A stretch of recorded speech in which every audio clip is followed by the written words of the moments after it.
Saudara, kita belajar tentang satu topik yang tadi sudah diawali dengan kesaksian dari Saudara Freddy. Bagaimana ini seringkali merupakan pertanyaan yang ada di dalam diri kita, tetapi kita seringkali simpan gitu ya, simpan dalam-dalam di hati kita, sehingga itu ya kita abaikan saja. Tapi sebetulnya ada beberapa orang yang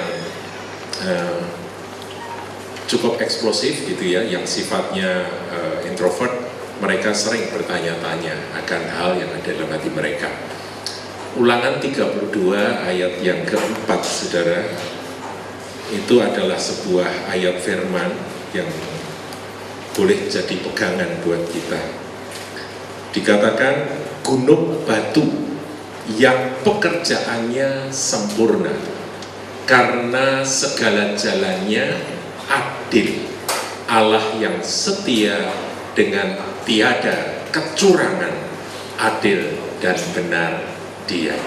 Ini ayat luar biasa, saudara. Kalau ayat yang ketiga di atasnya dikatakan sebab nama Tuhan akan kuserukan, berilah hormat kepada Allah kita. Kemudian dilanjutkan ayat yang keempat, kita baca sama-sama saudaraku sebagai sebuah confession. Mari, 2, 3. Gunung batu yang pekerjaannya sempurna karena segala jalannya adil, Allah yang setia dengan tiada kecurangan, adil dan benar Dia. Saudara, Tuhan itu sifatnya adil. Pada Dia tidak ada kecurangan, adil dan benar Dia. Ini ada lagunya ya. Lain waktu saya akan ajak saudara untuk belajar nyanyian ini, saudara. Tapi ini sebuah ayat yang menjadi pegangan buat kita semua, bahwa Dia adalah Tuhan yang adil. Adil, sekali lagi adil. Nah, kita lanjut saudara ya, kita masuk untuk mempelajari akan sifat dari Tuhan ya, yaitu sifat Allah. Itu kita akan lihat saudara, apa kata firman mengenai sifat Tuhan yang berkait dengan keadilan. Saudara, kalau kita melihat ya di dalam Mazmur 145 ayat yang ke-17, di situ saya cantumkan, saya ketik di situ dalam PowerPoint, dikatakan Tuhan itu adil dalam segala jalannya. Ya, sama seperti tadi dalam ulangan tadi ya, Tuhan itu adil dalam segala jalannya dan penuh kasih setia. Kata kasih setia itu dalam bahasa aslinya adalah kausit. Kausit itu artinya faithful, setia. Ya, penuh kasih setia dalam segala perbuatannya. Jadi kita ini punya Tuhan, punya Bapa di surga yang kita kenal dalam nama Yesus itu. Karakternya digambarkan di dalam Perjanjian Lama, di dalam firman Tuhan yang ditulis dalam Mazmur 145 tadi, adalah Tuhan yang adil dalam segala jalannya. Jadi Dia itu adil, saudara. Dia itu adil. Nah, kalau kita lihat Mazmur 119 ayat 137, dikatakan Engkau adil ya Tuhan, dan hukum-hukum-Mu benar. Mazmur 119 itu berbicara tentang firman, berbicara tentang pernyataan-pernyataan Tuhan. Nah, saudaraku, kalau dikatakan berkali-kali ini saya hanya comot beberapa ayat. Kalau saudara punya sekarang ini ya, BlackBerry suci ini, saudara, itu saudara bisa temukan. Kalau saudara punya smartphone, saudara bisa cari gitu ya, cari adil gitu, nanti ketemu banyak sekali tentang keadilan Tuhan, banyak sekali, saudara. Mari silakan masuk. Haleluya. Ya. Jadi saya hanya ambil beberapa saja dari ayat-ayat Perjanjian Lama, Perjanjian Baru juga banyak, saudaraku, yang menyatakan karakter atau sifat Allah Bapa kita yang adil adanya, gitu ya. Nah, ini hanya 2 yang saya angkat, 3 dengan tadi di dalam Ulangan 32 tadi, saudara ya. Nah, sekarang poin yang ketiga saya tulis di situ. Ini harus diterima. Sebab ini firman Tuhan, kita harus terima dulu. Kita tahu ya, bahwa iman itu timbulnya dari pendengaran akan firman Kristus. Kalau kita mendengar firman bahwa Allah itu adil adanya, segala jalan-jalannya itu adil, tidak ada kecurangan pada Dia, maka kita percaya. Ketika kita percaya, kita yakin, maka iman kita akan timbul bahwa kita punya Tuhan yang di sorga, yang maha kuasa, tetapi juga maha adil adanya. Nah, kalau kita sudah punya dasar ini, saudaraku, bahwa kita ini memiliki Bapa yang maha adil, maka itu satu menurut saya sebuah batu karang yang teguh, di mana kita ini boleh dengan penuh damai sejahtera dan tenteram, kita ini mengaminkan aku punya Tuhan yang adil. Nah, nanti ketika kita berbenturan dengan kenyataan hidup bahwa ada ketidakadilan di sana sini, maka bagaimana kita menghadapinya, bagaimana kita menjawabnya, itu adalah langkah berikut, saudaraku. Tapi langkah pertama yang saya ingin sampaikan pada saudara, kita percaya dulu bahwa Dia punya sifat adil, setia, tidak ada kecurangan padanya. Tuhan pencipta langit dan bumi yang menjadi Bapa kita adil adanya. Percaya, saudaraku ya. Kalau sudah percaya itu ya pokoknya percaya ya. Sudah, terima saja. Sebab dengan aku mendengar firman, aku sambut firman itu, maka timbul iman bahwa aku percaya Engkau adil adanya. Sebagaimana saudara percaya bahwa Dia maha kuasa, maka percayalah bahwa Dia maha adil. Percayalah bahwa Dia maha kasih. Percayalah bahwa Dia maha setia adanya. Nah, itu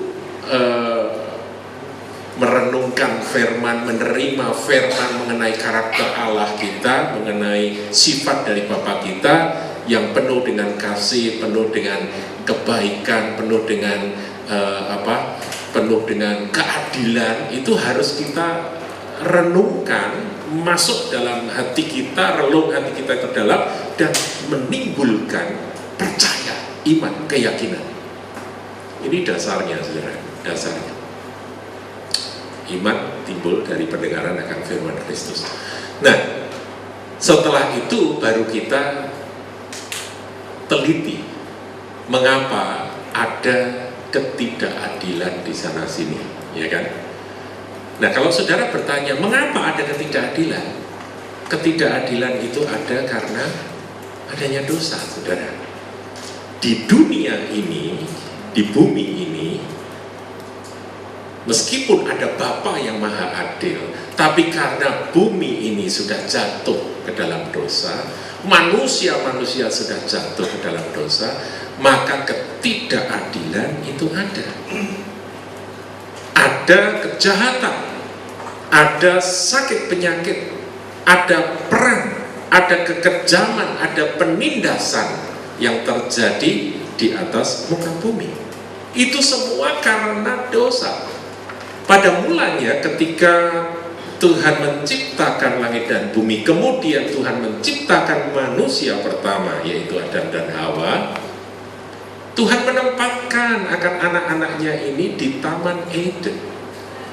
Belum ada dosa pada waktu itu, sehingga kehidupan manusia pada saat itu penuh dengan damai sejahtera, penuh dengan kasih, tidak ada yang namanya ketidakadilan, saudaraku. Tidak ada yang namanya penindasan manusia terhadap manusia lain, tidak ada kejahatan, tidak ada perkosaan, tidak ada dosa. Karena tidak ada dosa, nggak ada kekejaman, Nggak ada dosa, nggak ada sakit penyakit, nggak ada dosa, nggak ada orang-orang yang cacat, begitu saudaraku ya. Nah itu awalnya. Tapi setelah ada dosa, maka segala yang baik yang direncanakan Allah atas manusia itu dirusakkan oleh kuasa dosa. Nah kita melihat satu ayat saudara, 1 Yohanes 5 ayat 20. Tolong 1 Yohanes 5 ayat yang ke-20. Saya bacakan saudaraku. Ini adalah tulisan dari Yohanes, murid yang dikasihi oleh Tuhan Yesus. Dalam 1 Yohanes 5 ayat yang ke-20 ditulis di sana, maaf ayat 19, saya salah. 1 Yohanes 5 ayat yang ke-19. Iya, baca sama-sama ya, mari 2, 3. Kita tahu bahwa kita berasal dari Allah dan seluruh dunia berada di bawah kuasa si jahat. Di sini Rasul Yohanes ingin memberikan pemisahan. Kita ini umat Tuhan, gereja Tuhan, anak-anak Tuhan, kita ini berasal dari atas. Ketika kita mengalami kelahiran baru, karena kita menerima Yesus sebagai Tuhan dan Juru Selamat, maka kita ini adalah milik kepunyaan Bapa. Kita mengalami kelahiran baru, maka kita berasal dari Allah, dari atas. Kelahiran baru itu adalah perkara yang Tuhan kerjakan dalam diri kita.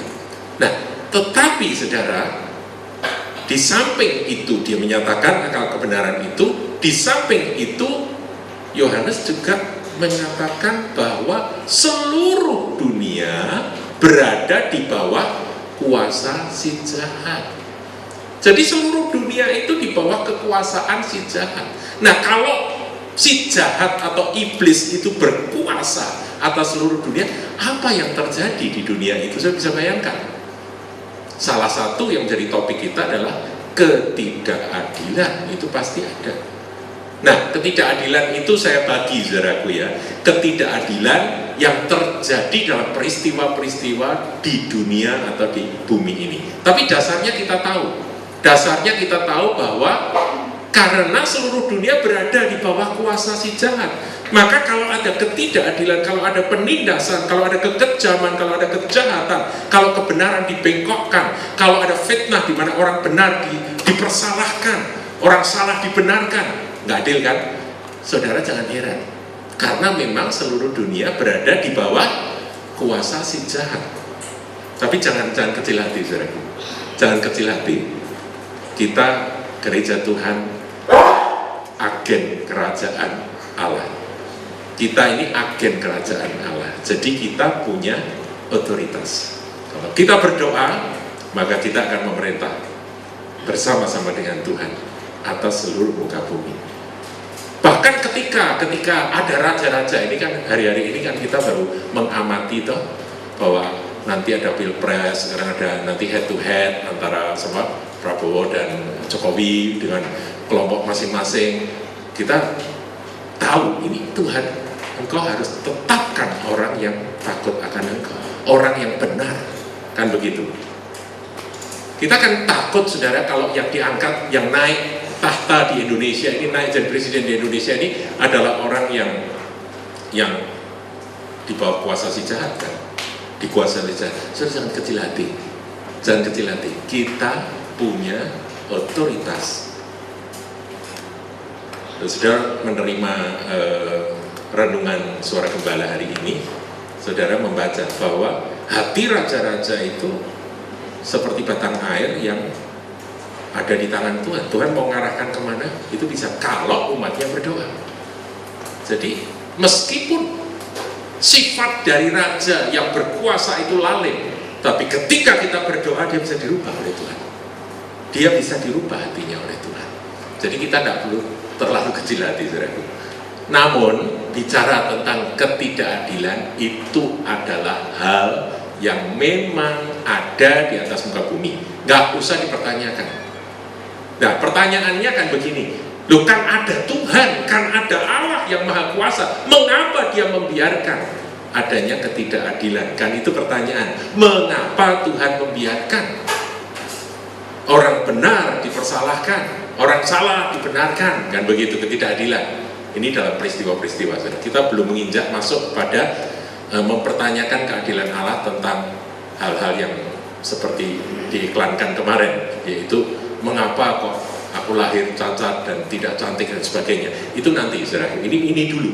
Jadi peristiwa-peristiwa ketidakadilan karena manusia-manusia yang tanda kutip jahat di atas muka bumi ini. Bagaimana kita menghadapinya? Pertama kita tahu itu dulu, ya.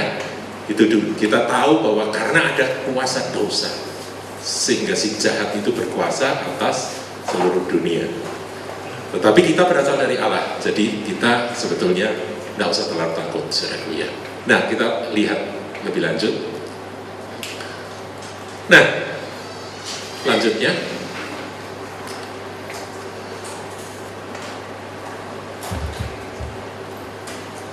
ya, kita melihat ketidakadilan di dunia itu paling contoh di dalam Alkitab yang paling asik untuk dipelajari adalah kisahnya Yusuf, saudara. Kisahnya Yusuf itu adalah contoh ketidakadilan yang menimpa seorang yang benar bertubi-tubi, ya. Kisah Yusuf ini ngenes sekali, saudara ya. Kalau kita nggak tahu akhir ceritanya, kita rasanya aduh, orang kok ketulo-tulo gitu ya, orang kok dikuyo-kuyo seperti itu. Itulah Yusuf, saudara. Yusuf adalah seorang pemuda yang tentunya dia nggak salah karena dia lahir belakangan, ya, dia lahir belakangan. Nanti kemudian dia punya adik, kemudian ibunya meninggal sehingga ayahnya itu karena dia lahir dari ibu Rachel yang disayang oleh bapaknya. Bapaknya kan punya 4 istri, saudara ya, di Yakub itu. Sehingga akhirnya Yusuf ini jadi anak kesayangan. Kenapa dia jadi anak kesayangan? Karena memang dia manis budi, saudara. Yusuf ini baik, jujur, polos. Ketika dia dapat mimpi-mimpi, ya saking polosnya dia cerita, meskipun mimpi itu bikin hati dari saudara-saudaranya, kakak-kakaknya panas, saudara. Karena dalam mimpi itu seakan-akan dia mau meninggi-ninggikan diri, mau jadi raja atas mereka, jadi pemimpin atas mereka. Itu bikin mereka marah. Sudah merasa dibedakan karena Yusuf ini sama bapaknya, sama Yakub. Yakub kan kasihan nggak punya mamah gitu ya. Dibuatkan pakaian jubah yang indah-indah. Karena kasihan mungkin ya, kasihan ini anak nggak punya mamah begitu. Jadi dapat perhatian lebih. Sementara yang lain-lain, kakak-kakaknya tidak terlalu diperhatikan seperti Yusuf. Akibatnya Yusuf ini di rumahnya dia dicotakke, saudaraku. Dia didiemin sama kakak-kakaknya. Didiemin. Kakak-kakaknya itu nggak mau ngomong sama dia. Nah dia nggak ngerti. Ini innocent banget, saudara. Polos banget, culun banget, masih nggak ngerti apa-apa. Ya dia menjalani kehidupan, kenapa sih kakak-kakakku kok nggak suka sama aku? Dia nggak ngerti, apalagi ketika dia mulai cerita mimpinya, itu lebih lagi, saudaraku. Ada nyanyian. Ya, jadi semakin ini, saudara, semakin jengkel hati kakak-kakaknya ketika melihat si Yusuf ini menceritakan akan mimpi-mimpinya. Saudara tahu mimpinya ya, mimpi ada matahari, bulan, bintang, nanti bintang-bintang yang lain nyembah ke dia, matahari, bulan juga nyembah dia, ada tunggul gandum yang nyembah punyanya dia. Jadi dia tuh seperti meninggi-ninggikan diri, padahal itu mimpi dari Tuhan. Tapi karena dia masih terlalu polos, dia membuka itu dan akibatnya, saudaraku, dia dimasukkan ke sumur. Ketika dia disuruh mengantar makanan kepada kakak-kakaknya yang ada di padang pengembalaan, dia ditangkap. Ini si tukang mimpi, si tukang mengadu, kemudian dicemplungin ke sumur kosong, saudara. Tapi kemudian dipikir kalau sumur kosong nanti mati kelaparan di situ, ya untuk apalah. Pas ada rombongan pedagang Midian lewat, kemudian diambil, diangkat, dipikirnya sudah bebas, ternyata dijual, saudara, kepada pedagang Midian. Saudara tahu apa yang terjadi pada seorang pemuda yang hidupnya sangat disayang dan dimanja oleh bapaknya, di rumah dia dibedakan, dia diistimewakan sedemikian itu, tiba-tiba dia mengalami kemalangan yang luar biasa yang dilakukan oleh kakak-kakaknya sendiri, saudara-saudaranya sendiri. Saudara, kita lihat dalam Mazmur 105 ayat 17 sampai 21. Ini adalah gambaran yang sangat-sangat menyedihkan tentang pengalaman ketidakadilan yang menimpa seorang Yusuf. Mazmur 105 ayat yang ke-17, saudaraku. Mazmur 105 ayat yang ke-17.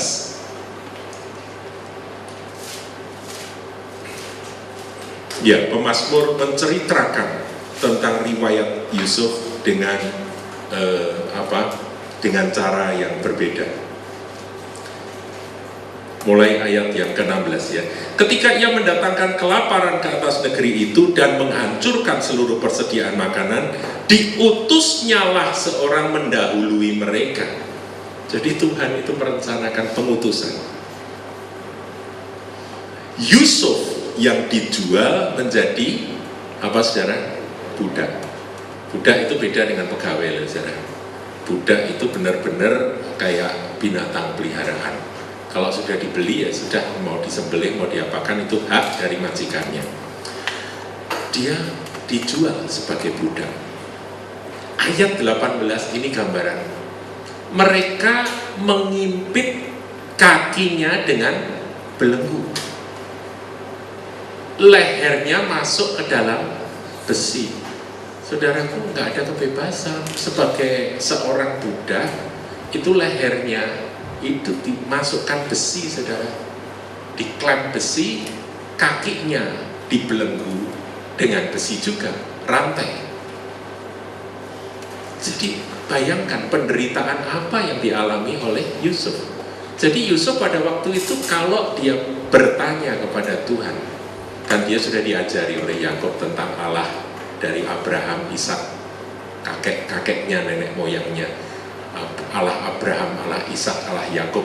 Dia kan sudah mendengar cerita tentang Tuhan yang adil dan setia, betul ya? Tuhan, salahku apa Tuhan? Aku ini nggak punya salah apa-apa. Aku jujur, aku cerita tentang mimpi kepada kakak-kakak. Aku jujur, aku dikasih jubah sama papa yang mosok nggak tak pakai. Dia kan nggak salah, saudara. Jubah bagus diberikan pada dia, ya dipakai saja. Seneng anak, saudaraku, masih remaja. Nah sekarang dia suruh nganter makanan ke Padang, tiba-tiba kakaknya marah, dia dijual ke pedagang budak, dia dirantai, saudaraku. Dan perjalanan itu tidak dekat sampai ke Mesir. Penderitaannya luar biasa.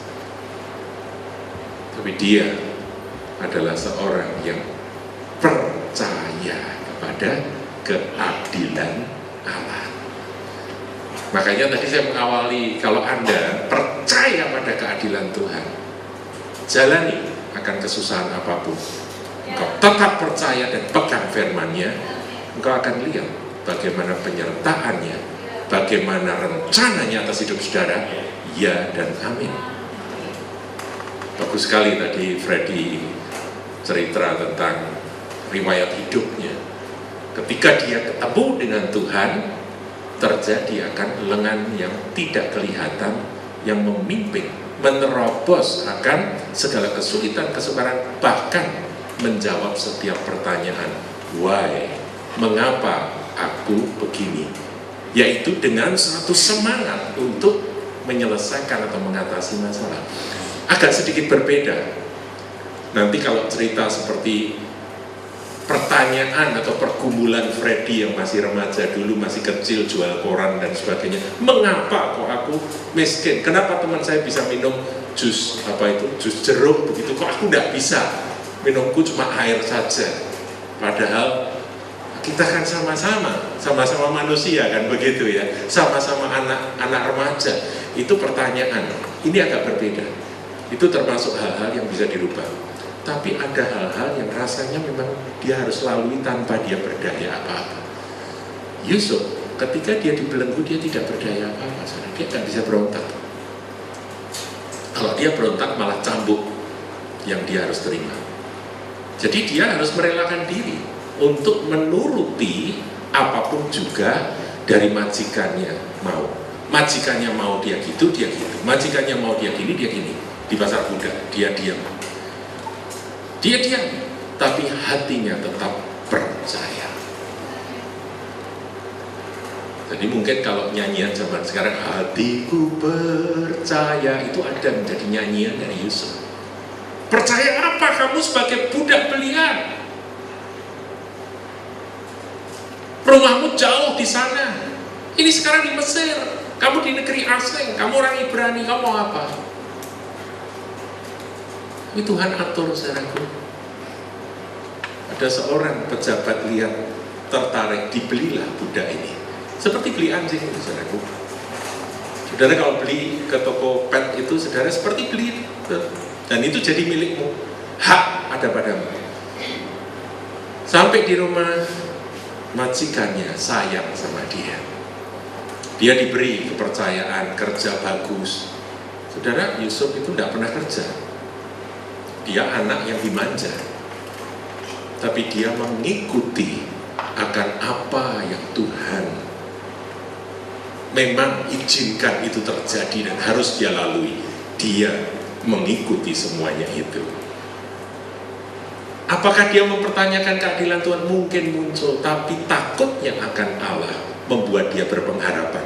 Dan karena dia berpengharapan, maka dia memelihara takut akan Tuhan. Semuanya karena dia percaya bahwa Allah Abraham, Allah Ishak, Allah Yakub adalah adil adanya. Jadi dia jalan, saudaraku. Nah, peristiwa besar terjadi ketika istri Potifar jatuh hati kepada pemuda yang cakep ini, saudara. Dan kemudian dia digoda karena dia takut akan Allah lebih daripada segala segala ketakutannya yang lain. Perhatikan, manusia itu punya berbagai ketakutan. Dia tahu resikonya. Kalau dia menolak istri Potifar, dia akan difitnah. Mungkin dia sudah membayangkan, tetapi takutnya akan Tuhan membuat dia berkata tidak. Dan itu yang membuat dia lari ketika bajunya dipegang oleh istri Potifar, dan dia lari, saudaraku. Dan istri Potifar teriak-teriak, aku mau diperkosa, aku mau diperkosa. Dan ini buktinya bajunya, padahal dia yang mau memperkosa si pemuda itu, saudaraku ya. Saudaraku, ketidakadilan kembali terjadi. Apakah Yusuf berusaha membela diri? Enggak diceritakan. Tapi saya kira dia berkata, ketika dia ditangkap, ketika dia ditendang, ketika dia dicambuk, ketika dia dipukul, dihajar, kamu berani-beraninya mau memperkosa akan istri pejabat tinggi, majikanmu sendiri. Dia berkata, aku tidak mungkin melakukan itu. Aku itu mengasihi akan Tuanku, aku hormat akan Tuanku. Mana mungkin aku berani berbuat serong kepada istrinya. Dia mungkin berusaha untuk teriak-teriak sampai uratnya mau putus, nggak ada yang mau dengar dia, saudaraku. Saudaraku, kalau misalnya Yusuf pada waktu itu meragukan akan keadilan Allah, itu wajar. Tetapi dia memilih untuk tetap takut akan Tuhan. Dia masuk ke ruang tutupan. Saudara, ruang tutupan itu penjara di bawah tanah, satu tempat yang sangat pengap. Orang-orang hopeless yang ada di sana. Dan ketika dia dibawa masuk, saya pernah melihat satu tayangan film tentang Joseph, tentang riwayat Yusuf. Ketika ditanya, siapakah kamu? Dia hanya menjawab, I'm a man who has hope.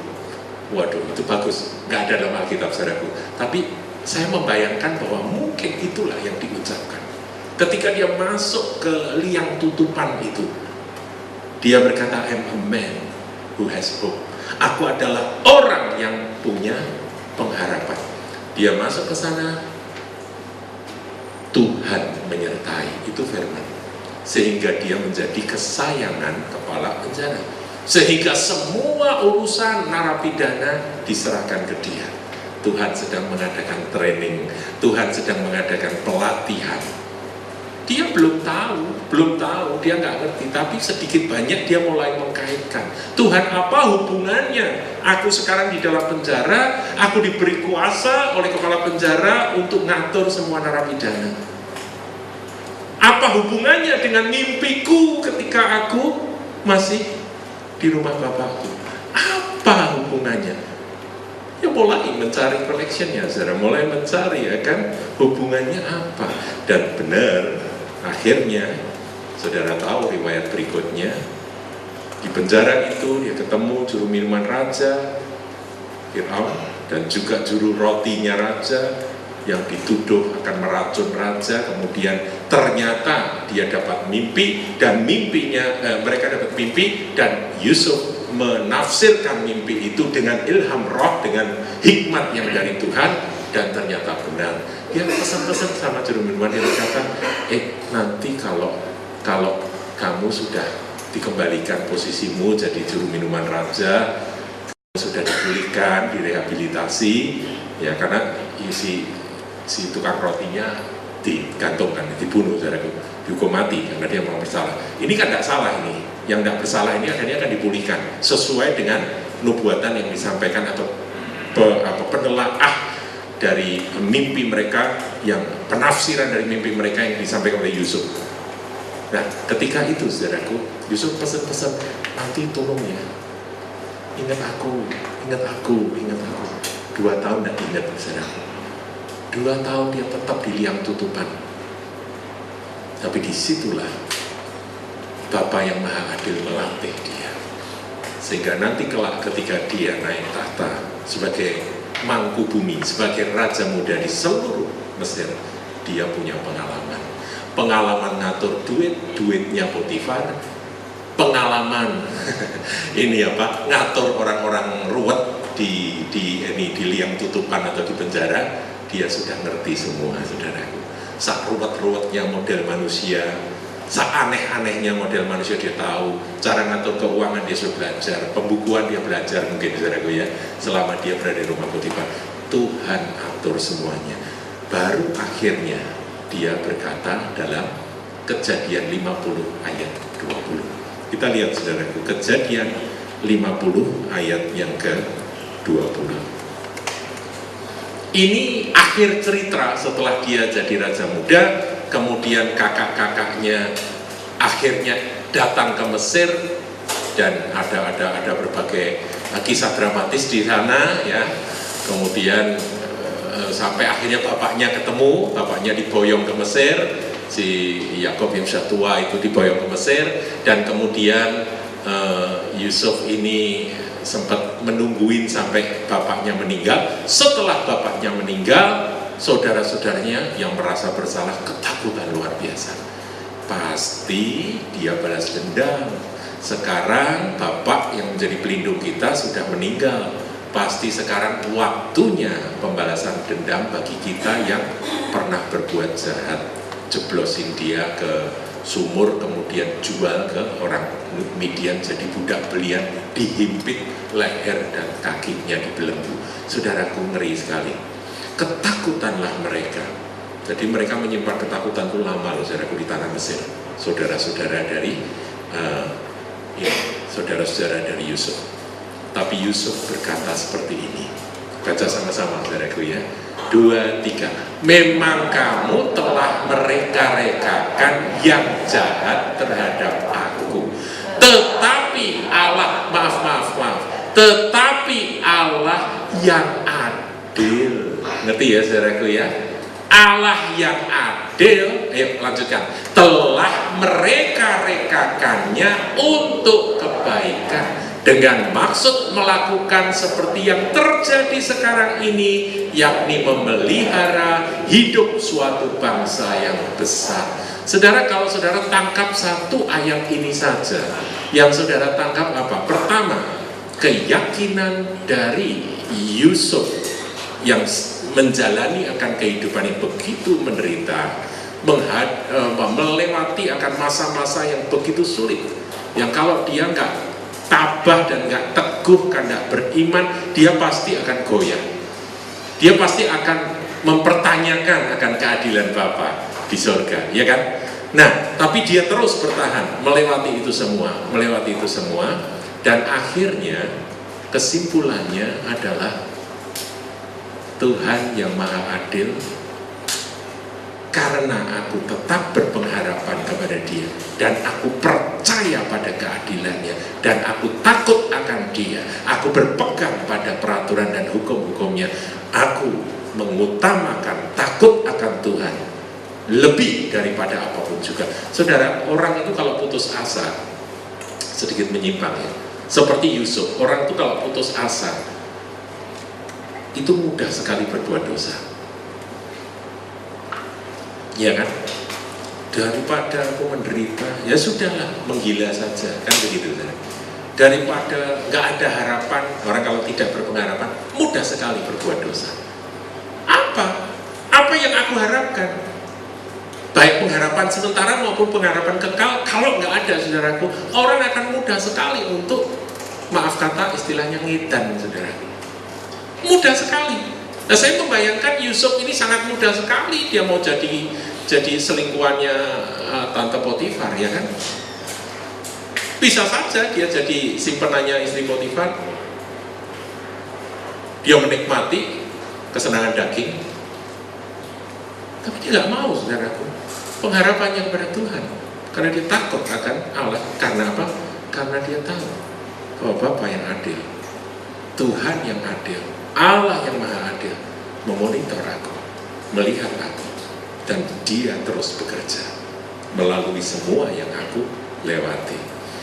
Nah, kemudian ada contoh lain. Saya menemukan ayat ini bagus, saudaraku. Pengkhotbah 3 ayat 16. Pengkhotbah 3 ayat 16. Pengkhotbah 3 ayat 16. Aduh, waktunya jalan terus. Pengkhotbah 3 ayat yang 6. Ada lagi yang kulihat di bawah matahari, di tempat pengadilan, di situ pun terdapat apa, saudara? Ketidakadilan. Dan di tempat keadilan, di situ pun terdapat ketidakadilan. Di pengadilan maupun di tempat yang katanya di situ serba adil, terdapat ketidakadilan. Nah, kalau saudara melihat nanti dulu Pak, kalau saudara melihat akan fakta ini kan fakta. Dulu ada jemaat di mana? Jemaat Padasan, saudaraku ya, yang dituduh membunuh, kemudian dia dengan ancaman dia akhirnya mengaku, saudaraku. Kalau tidak ngaku dia dipedil, saudaraku. Jadi akhirnya dia ngaku. Ketika saya sama Pak Hani waktu itu menanyakan, dia menjawab, saya nggak sama sekali Pak. Oh, itu perkelahian anak-anak muda. Pada waktu itu saya sedang duduk-duduk. Berarti Bapak enggak ya? Enggak, apa urusannya saya membunuh? Enggak ada motivasi sama sekali. Repotnya dia narapidana, apa itu residivis, dulu pernah masuk. Dan akhirnya dia harus diadili. Nah, kami sempat pakai ini, pakai apa? Pakai pengacara, kami bayar pengacara ya dari gereja itu. Tapi saudaraku, di tempat keadilan terdapat ketidakadilan. Ketika dia dijatuhi hukuman, kemudian dia mau naik banding, malah dinaikkan, saudaraku, hukumannya. Padahal pembunuhnya ketangkap, saudara, tapi dibunuh. Dibunuh yaitu apa? Dikatakan melarikan diri terus nyemplung sumur supaya tidak ada kesaksian. Itu pembunuh yang sesungguhnya, ketangkap. Tapi ini sudah ada yang diadili supaya nggak mempermalukan, ya sudah biar. Saudara bisa bayangkan, terjadi ketidakadilan. Nah, bagaimana kalau hal ini terjadi? Kita lihat ayat yang ke-17. Ayo baca sama-sama 2-3. Berkatalah aku dalam hati, Allah akan mengadili baik orang yang benar maupun yang tidak adil. Karena untuk segala hal dan segala pekerjaan ada waktunya. Nah, kita harus berani, saudaraku, berpegang teguh pada keadilan Dia. Dia maha kuasa, tapi Dia juga maha adil. Ketika seperti Yusuf yang diadili dan dimasukkan liang tutupan, padahal dia tanpa dia tidak bersalah sama sekali, dia berpegang pada ini. Allah yang benar, Allah yang adil akan mengadili siapa benar, siapa salah. Siapa yang tidak adil akan dimunculkan pada waktunya. Karena untuk segala hal dan segala pekerjaan ada waktunya.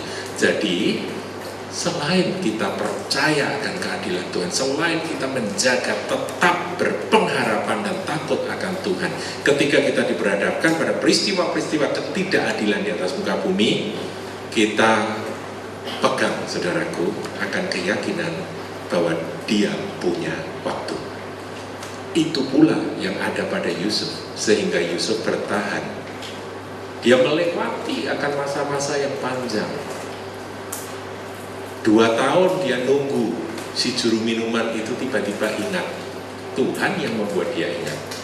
Ingat, kemudian dia menghadap Fir'aun, dia mulai menelaah atau membaca atau menafsirkan akan mimpi Fir'aun, dan sejak saat itu dia diangkat menjadi raja muda di Mesir. Nah, saudaraku, kita perlu memahami akan hal ini. Jadi kalau sudah tanya, kalau menghadapi ketidakadilan itu, pertama kita tahu bukan ketidakadilan ada, tapi bagi kita anak-anaknya, kita percaya seperti Yusuf. Kalau kita terus percaya, maka pembelaan Tuhan pasti akan tiba pada waktunya. Tapi ada waktunya, saudaraku. Ada waktunya, ya. Dan untuk waktu itu biasanya Tuhan tidak membuat sia-sia. Waktu yang kita lewati dalam ketidakadilan adalah waktu pembentukan atau persiapan untuk kita menerima akan anugerah yang lebih besar. Nah, kita lihat berikutnya, saudaraku, ya. Ini mempertanyakan tentang keadilan Allah dalam hal-hal yang bukan pilihan. Nah, kalau sudah bukan pilihan itu repot. Kalau Pak Freddy tadi itu masih pilihan. Pak Freddy bisa memilih, aku mau kerja meskipun jadi loper koran, kan begitu. Itu kan ada pilihan, saudaraku, ya, ada pilihan. Tapi kalau hal-hal yang kita terima sejak lahir, itu ada yang bisa dipilih, ada yang tidak bisa dipilih. Kalau yang bisa dipilih, itu misalnya miskin. Meskipun miskin, aku bisa memilih tetap takut Tuhan, tetap jujur, dan aku mau kerja keras. Meskipun aku lahir dalam keluarga miskin, aku memilih untuk tidak iri hati kepada mereka yang lahir dalam keluarga yang kaya. Nah, saudara, ini perlu gitu ya, perlu kita sadari gitu ya. Sebab kalau yang misalnya cacat ya, apalagi cacat mental, lahir cacat, itu mempertanyakan keadilan Tuhan kuat sekali, saudara. Bukankah aku ini nggak bisa milih, karena aku ini kan bayi yang dikandung. Bayi dikandung itu bisa apa? Aku bertumbuh di rahim ibuku. Kemudian aku lahir, aku cacat. Misalnya mata nggak bisa lihat, telinga nggak bisa dengar, atau tidak utuh, ya, artinya tangan tidak lengkap, atau tanpa kaki, atau apa, kita banyak melihat itu, saudaraku, ya. Nah, ketika lahir cacat secara fisik, bahkan ada yang cacat secara mental. Kita punya anak asuh di panti asuhan yang cacat secara mental, saudaraku. Dia beda pertumbuhannya dengan anak yang lain. Kalau anak yang lain seusia dia sudah pandai bicara, sudah bisa sekolah, sudah bisa baca, dia nggak bisa, saudara, ngomong aja nggak bisa. Puji Tuhan dia bisa berjalan sekarang, tapi tetap ada hyperaktifnya dan sebagainya. Nah, ini menimbulkan pertanyaan. Yang bertanya bukan dia cacat mental, dia nggak sempat mikir, saudara. Yang bertanya kita, termasuk saya, saudara. Kenapa Tuhan kok ada anak seperti ini? Kenapa? Nah, kita simpan dulu, saudaraku, ya. Kita simpan dulu. Yang cacat-cacat itu kita simpan. Tidak cacat, saudaraku. Tapi pertanyaan, kenapa kok aku lahir kok wajahku kok enggak cantik, kok enggak cakep, kok aku lahir jelek, yang itu kok cakep gitu ya. Itu menjadi pertanyaan, saudara. dan mempertanyakan keadilan Tuhan. Tuhan, kok nggak adil? Kau membuat aku ini nggak pengen punya wajah seperti ini, nggak pengen punya penampilan seperti ini, gitu ya. Saya pernah ketemu dengan seorang teman, dia pendek, saudaraku ya, pendek badannya. Dia sangat benci dengan pendeknya tubuh itu. Kenapa kok aku lahir pendek gitu? Kenapa kok aku nggak bisa tinggi? Kalau dia lihat saya, dia iri hati gitu, saudara. Karena saya tinggi. Ada yang begitu loh, saudara. Ada yang begitu. Saya nggak tahu, saudara pernah punya masalah dengan itu. Kalau saya dulu pernah punya masalah dengan itu. Jadi kalau saya bercermin, saya lihat wajah saya, kok aku kok jelek gitu ya, kok nggak seperti kakak saya kok cakep gitu. Itu menjadi pertanyaan, saudara. Ya biasa ya, anak muda ya, anak remaja itu seringkali ada pergumulan dengan hal-hal yang sifatnya fisik. Nah kemudian lahir dalam keluarga miskin, lahir dalam keluarga yang kacau, lahir dalam keluarga di mana ayah ibu bercerai. Ini bukan pilihan. Ada yang lahir tanpa ayah. Ayahku siapa nggak jelas. Kemarin kita mendengar kesaksian ya, Mas Wanto itu kesaksian di sini lucu sekali, saudaraku. Kita kalau saudara mau dengar kesaksiannya merinding, saudara. Dia masih merangkak itu loh, anak baru belajar merangkak itu dilepas di terminal sama ibunya, kemudian ditinggal minggat. Nah itu kenapa? Dia lahir dari keluarga yang hancur-hancuran, ayah ibunya berpisah, kemudian ibunya meninggalkan dia di terminal. Sampai ditemu sama calo, kemudian dibawa ke neneknya, saudaraku, dan dia dipelihara neneknya, itu pun di emperan, saudara. Nah ini menjadi pertanyaan, keadilan Tuhan itu di mana? Kenapa kok aku tidak lahir dalam keluarga yang baik-baik saja?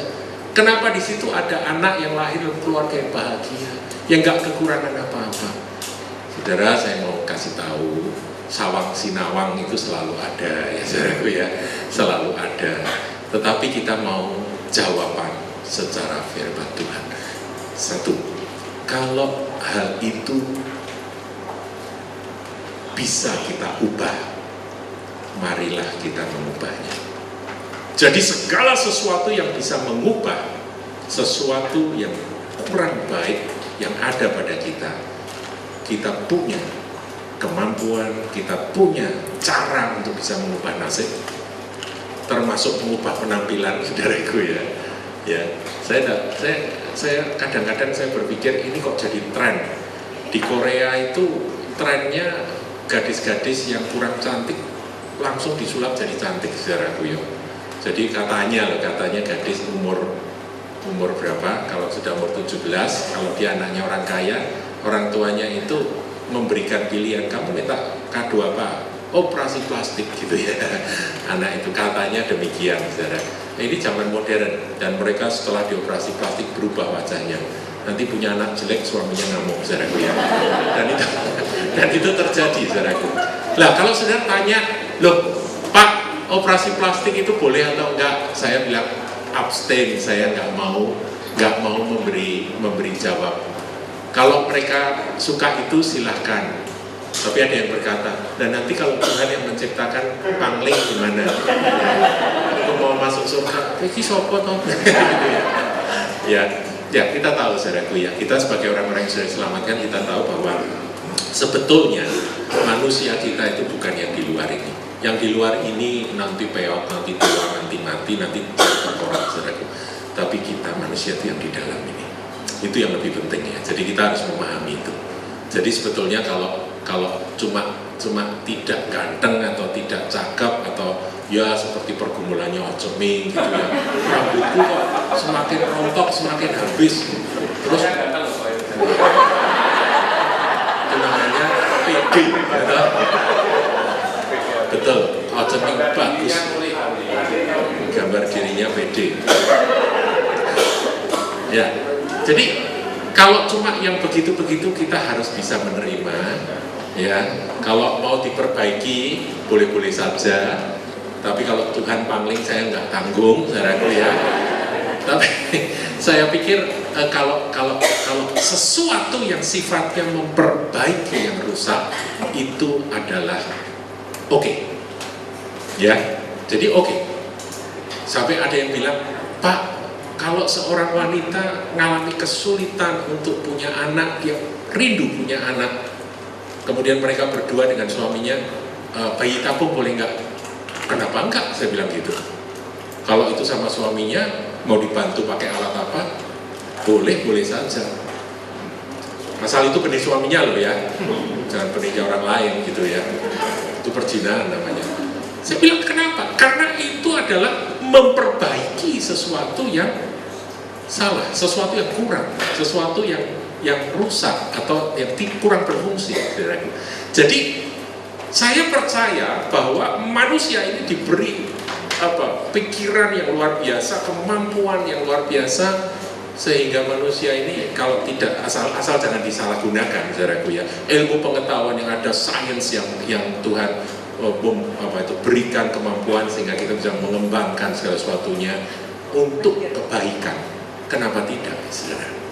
Jadi kita harus berpikir positif, saudara. Jadi hal-hal yang memperbaiki jangan dilawan, saudaraku. Asal jangan kebacut gitu ya. Asal jangan kebablas-bablas gitu ya. Sebab operasi plastik menurut saya nggak tahu kalau di Korea. Kalau di sini kok jadi kembar-kembar gitu ya. Orang, bener loh saudaraku, orang kalau hasil operasi plastik ini kok kayak duluran gitu ya. Betul ya? Betul. Langsung loh, ini operasi plastik si A, operasi plastik si B, kok bisa kayak saudara gitu loh. Artinya saudara satu klinik gitu ya. Tapi kalau Korea bagus ya, saya lihat di gambar, saudara, di gambar-gambar itu kalau hidungnya hasil operasi plastik di Korea itu bagus ya. Makanya jangan sembrono lah, nanti kayak jadi banci-banci itu, saudara ya. Nah, sekarang yang kacau, yang miskin, saudara bisa mengubah nasib. Kenapa tidak? Bukankah Tuhan bisa memberkati? Kalau orang tua miskin, apakah anaknya miskin? Oh, belum tentu. Kalau lahir dari keluarga yang tidak mampu, apakah jadi anak nanti tidak bisa sukses? Siapa bilang? Ada banyak kisah sukses, saudara. Jadi saudara harus, yang bisa diperbaiki, perbaikilah. Yang bisa diperjuangkan, perjuangkanlah. Kalau keluarga, orang tuaku kacau, apakah aku harus ikut kacau? Kalau orang tua aku bercerai, apakah aku harus kawin cerai? Enggak kan? Saya suka sekali dengan kesaksian Wanto kemarin ya. Tadi malam Wanto saya minta kesaksian di sini, saudaraku, dalam ibadah sore. Dia bilang bahwa saya paling benci melihat orang laki mempermainkan orang perempuan, karena ayah saya istrinya 9. Wah, hebat, saudaraku ya. Istrinya itu selain ibunya ada 8 lagi yang lain.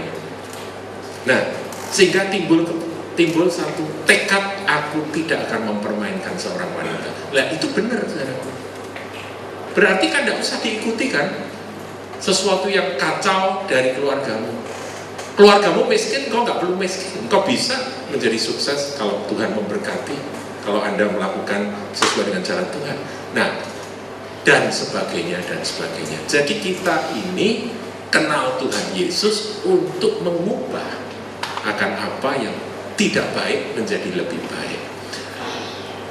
Tapi saudaraku, kalau seperti Berry, Bibi, yang anak panti kita yang cacat mental, kita juga bertindak sama, tapi bukan atas diri kita sendiri, tapi atas orang lain. Itu diberikan supaya kita menjadi solusi bagi mereka. Saya akan tunjukkan ayatnya, saudaraku.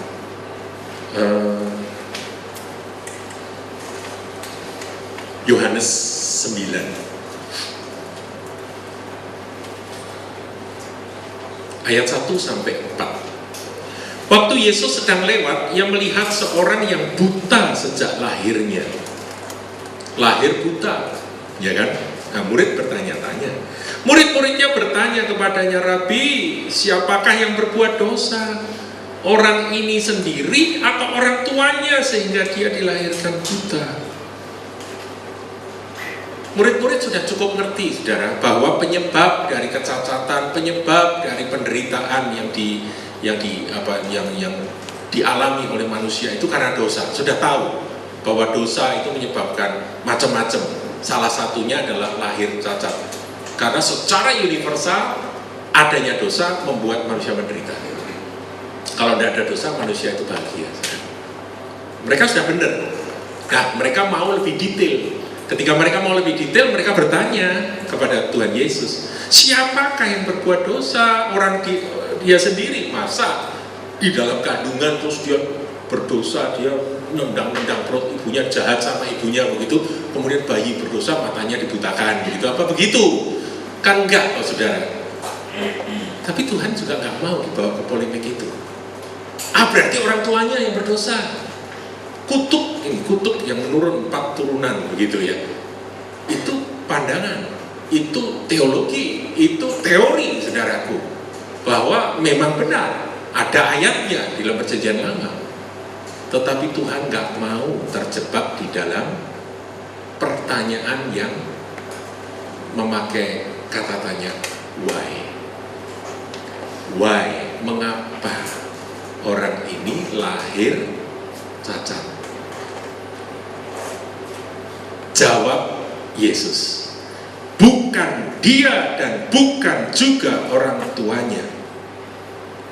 Tuhan menepis akan penelusuran dari murid-murid dosane sopo begitu ya. Tapi Tuhan Yesus berkata, tetapi karena pekerjaan-pekerjaan Allah harus dinyatakan di dalam dia. Nah, ini sebetulnya satu ayat yang kuat sekali yang menjawab seluruh pertanyaan kita tentang keadilan Tuhan. Daripada kita mempertanyakan, lu Tuhan dosanya siapa? Kalau dosanya orang tuanya nggak adil juga. Kan masa dia bayi lahir suruh nanggung dosa orang tuanya dengan lahir buta, ya kan? Satu. Kedua, kalau dosanya dia yang lebih tidak mungkin lagi masuk bayi bisa berdosa. Jadi ini murid-murid ini pertanyaannya itu ingin menelusur tapi juga ingin menjebak, sedikit menjebak Tuhan. Tapi Tuhan tidak bisa dijebak, Tuhan tidak mau menjawab itu. Tuhan seakan mau berkata memang dosa itu yang menyebabkan penderitaan ini. Tetapi kita diperhadapkan dengan si buta ini, kita diperhadapkan dengan penderitaan seperti ini untuk apa? Untuk supaya kita menyatakan pekerjaan Allah di dalam hidup mereka. Berarti kesimpulannya Tuhan memanggil kita untuk menjadi jawaban. Bukan bertanya why, tapi kita harus bertanya how. Bukan mengapa, tapi bagaimana aku bisa membantu dia. Bagaimana aku bisa menolong dia. Itu lebih penting, saudara. Saya percaya bahwa peristiwa Tuhan Yesus menyembuhkan mata orang buta ini memberikan inspirasi bagi kita. Saudara, kalau kita gak punya karunia untuk menyembuhkan seperti Tuhan Yesus, barangkali saudara bisa membantu. Kalau dia katarak, saudara bisa membantu dia untuk operasi katarak. Kalau memang gak bisa disembuhkan, saudara bisa menolong dia untuk dia bisa kerja, ada kerajinan apa sehingga dia bisa menghidupi dirinya sendiri. Toh hidup di dunia ini sementara, tapi yang penting perkenalkan dia pada Sang Juru Selamat. Sebab nanti ketika sudah tiba waktunya, selesai semua di atas muka bumi ini, tidak akan ada lagi penderitaan. Tidak ada lagi yang namanya orang cacat. Sebab ada ayatnya, saudaraku, yang lumpuh nanti akan melompat dan sebagainya. Akan ada ayat, akan ada saatnya di mana ketika Tuhan mendirikan kerajaan 1000 tahun di atas muka bumi, maka orang-orang yang sudah mati yang dibangkitkan, mereka akan hidup dalam keadaan sempurna, tubuh kebangkitan. Saudara nggak usah nunggu lihat orang cacat kemudian bertanya-tanya keadilan Tuhan. Saudara, saya, Anda semua didiemin aja lah, nanti kan lama-lama kan nggak bisa jalan kalau sudah tua. Jantung kita didiemin aja nanti kan berhenti, mati, ya kan? Jadi semua itu sebetulnya ya jangan terlalu dipermasalahkan lah. Hidup sementara di atas muka bumi. Tapi kita harus menjadi jawaban bagi mereka-mereka yang membutuhkan. Saya sempat diskusi sama istri saya. Istri saya bertanya, anak seperti BB itu gimana ya nanti masa depannya? Harusnya nanti diapakan? Jawaban saya, ya kita harus pikirkan, kita harus menjadi jawaban. Apa yang bisa kita lakukan atas dia? Anak yang cacat mental seperti itu, kita harus menjadi jawaban. Kalau saudara melihat ada orang kelaparan, jangan mengapa dia lapar, mengapa dia miskin. Tuhan, di manakah engkau? Loh, Tuhan ada di hati Anda. Anda bisa belikan roti, sudah bisa kasih roti, ya kan? Seperti saya ketika saya melihat sampai itu si Singgih itu telanjang dodok di pinggir jalan, saya tanya, iblis memang jahat. Saya ngomong sama istri saya, Roh Kudus berkata, memang dari dulu jahat, nggak usah diajari, nggak ngerti. Manusia dibikin kayak binatang, lah memang itu pekerjaan iblis. Masalahnya kamu menjadi jawaban atau tidak? Kalau kita mau menjadi jawaban seperti ini, dikatakan bukan dia, bukan juga orang tuanya, tetapi karena pekerjaan Allah harus dinyatakan dalam dia. Saudara, kalau kita berfilosofi, berfilsafat, nanti akhirnya kita akan meragukan keadilan Allah. Bagi diri kita sendiri, mari kita berpegang seperti Yusuf. Mari kita, kalau bisa mengubah sesuatu yang bisa diubah, mari kita berjuang untuk mengubahnya. Tetapi kalau itu bagi orang lain dan saudara melihat orang itu membutuhkan bantuan, membutuhkan pertolongan, engkau adalah tangannya Yesus, engkau adalah mulutnya Kristus, engkau adalah kaki Kristus, engkau adalah alat Tuhan untuk menyatakan pekerjaan Allah kepada dia. Kalau saudara punya urapan kesembuhan, sembuhkanlah mereka. Kalau Anda diberkati Tuhan akan keuangan yang cukup, bantu dia dengan apa yang kau bisa lakukan. Kalau engkau punya kemampuan yang apa, pakai itu untuk mereka semua. Nanti kita akan mendatangkan keadilan Allah di atas muka bumi yang tidak adil ini. Sesuatu yang dirusakkan oleh iblis, kita agen-agen kerajaan Allah akan merubahnya menjadi baik. Itu yang bisa saya sampaikan, saudaraku.